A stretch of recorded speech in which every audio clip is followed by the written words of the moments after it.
Good morning, pretty. Sorry, I'm setting up my Instagram live. Hoping it's working. Yay, we're live. Okay. I wasn't on live. I hit the button and it took a picture of me, so I'm like, oh yeah, we need to fix that. All right, good morning. It's Sunday and I'm still in my hotel room, as I'm sure you can see. And I didn't sleep again last night. So I took two melatonins and a Benadryl before I went to bed. I started getting drowsy and I thought I was going to fall asleep. And then there was a party all night. I think it was until 2 in the morning. I could still hear it going on and I couldn't figure out where it was coming from. And I was kind of like in that in-between state where I thought if I get up and call the front desk to say something about this, then I'm just going to be totally awake for the rest of the night. But it just kept going on and keeping me awake. So it's kind of like this catch 22. And then this morning, there's a marathon going on right there on the street in front of me. So every finisher so far, I hear everybody out there clapping and cheering them on. And I'm a prisoner in the hotel because they're not going to let us out of the parking garage until every person finishes the marathon. So brunch is going to be a little delayed today, but Aubrey wanted to sleep in, so it's no big deal. Anyway, I want to thank you guys for all of the kind comments that you left on yesterday's live where I kind of talked about something I hadn't planned on, which was starting to feel invisible as women age in society, and it seems like this is a very common feeling that I'm having, and a lot of you expressed also experiencing this and how it's weird that, like the juxtaposition of feeling like we're more confident and we know ourselves better and all this good stuff that's happening on the inside, but the outside world doesn't respond to it in the same way. And I just feel like for some weird reason, like all day yesterday, I feel like we're called to change something with that. So I don't know what that looks like, and I don't know what that's going to turn into. But when I get little white hot flames inside of me that burn, I know they're typically going to turn into something. So let's just stay in this together and see what happens. But I feel like I don't feel like men go through the same thing. It's just weird. I notice when I'm traveling alone versus when I'm traveling with Craig, or when I'm with Aubrey versus when I'm alone, how people act differently around me.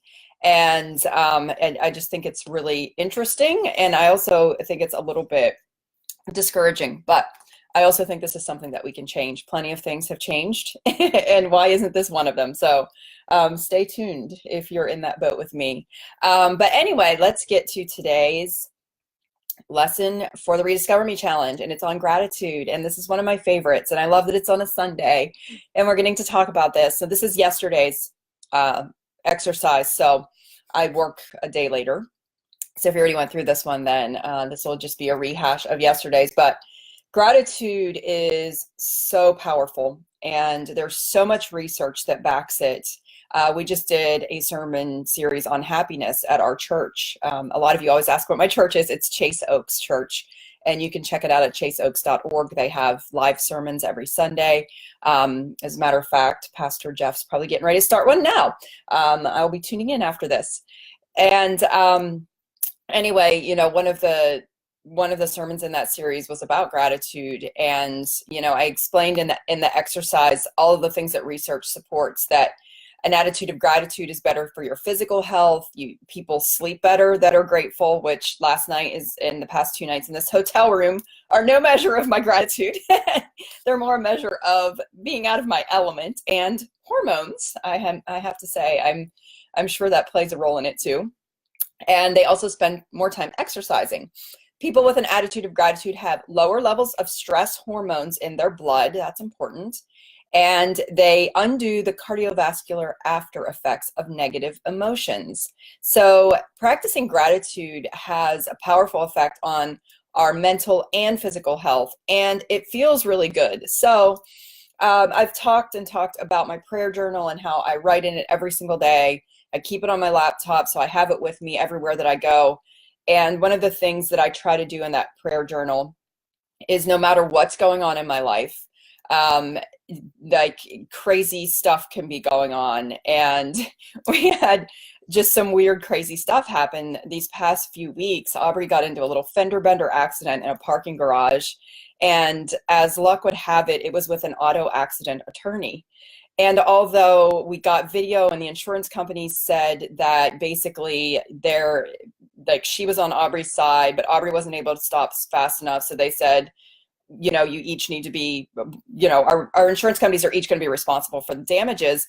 Well, her and her husband, who was also an attorney, sent us a letter yesterday saying that they're suing us for their damages, even though their insurance company is going to pay it. So just crazy stuff like that happens. And why am I sharing this? Because it's on my mind. No, because even when, you know, I'm prayerful about things like that happening, I always try to find so many things to be grateful for, because there's always so many things to be grateful for. Like this stuff is, in the whole scheme of things, nothing. It's like it doesn't matter. What really matters is the big stuff, and you know, like just waking up every morning and being able to breathe and see and the sun shining, and there's always something to be grateful for.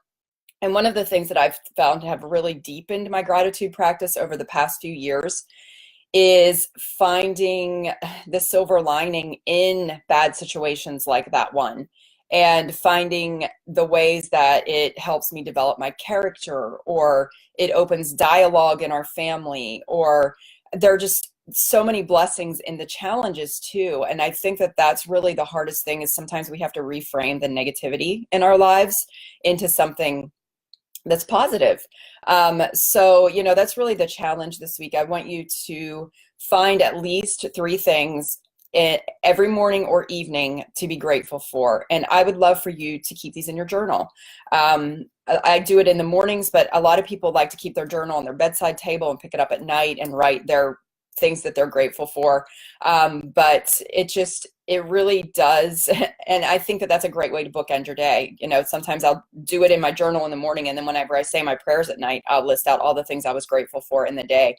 But just starting and ending your day with this gratitude practice is such a powerful thing. And, you know, I had a few women comment on my video yesterday that were doing this, who said that gratitude has just changed everything for them and opened doors and helped them to see things in a new way, in a new light. So if this is something you're not doing yet, then I challenge you every day this week to do this and see how you feel at the end of the week, and see if it does affect your outlook. And take something that's challenging you right now, and you know, maybe it's the getting older thing, or maybe you have something unfair happening in your life right now, like I do with the accident, and find a way to you know, find some good in the situation, and journal about it. Because again, I love journaling because it's a written history of things that you can go back over time and see everything that you've been going through and the ways that you've grown and what you've experienced. And I just love being able to see that and have that historical view of things, and seeing,